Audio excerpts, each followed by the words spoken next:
Hi friends, అందరికీ నమస్తే. మరి ఒకటి తింటే 4 తినాలనిపించే స్ట్రీట్ స్టైల్ చికెన్ సమోసాని ఇంట్లోనే మనం ఇంత క్రంచీగా, ఫ్లేకీగా, ఎమ్మీగా మనము ప్రిపేర్ చేసుకుందాం రండి. చాలా చాలా రుచిగా ఉంటాయండి.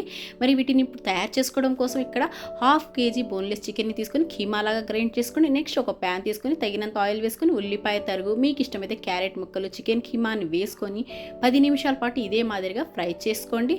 నెక్స్ట్ అల్లం వెల్లుల్లి పేస్టు, ఉప్పు, పసుపు, కారం, గరం మసాలా, మిరియాల పొడి వేసుకొని బాగా మిక్స్ చేసుకొని చికెన్ అనేది టెండర్గా ఉడికిపోయే వరకు కూడా ఫ్రై చేసుకుంటూ కుక్ చేసుకోండి. ఎటువంటి వాటర్ని యాడ్ చేసుకోవాల్సిన అవసరం లేదు. రెడ్ చిల్లీ సాసు అలాగే పచ్చిమిర్చి ముక్కలు కూడా వేసుకొని మిక్స్ చేసేసుకొని వెనిగర్ లేదా నిమ్మరసాన్ని వేసుకొని బాగా మిక్స్ చేసుకొని కవర్ చేసుకొని లో ఫ్లేమ్లోనే చికెన్ అనేది పూర్తిగా డ్రైగా అయిపోయే వరకు కూడా కుక్ చేసుకోండి. చికెన్ డ్రైగా అయిపోయిన తర్వాత ఫ్లేమ్ని ఆఫ్ చేసుకొని మరింతగానే కొత్తిమీర తరుగుని యాడ్ చేసుకొని బౌల్లోకి తీసుకొని పూర్తిగా చల్లారనివ్వండి.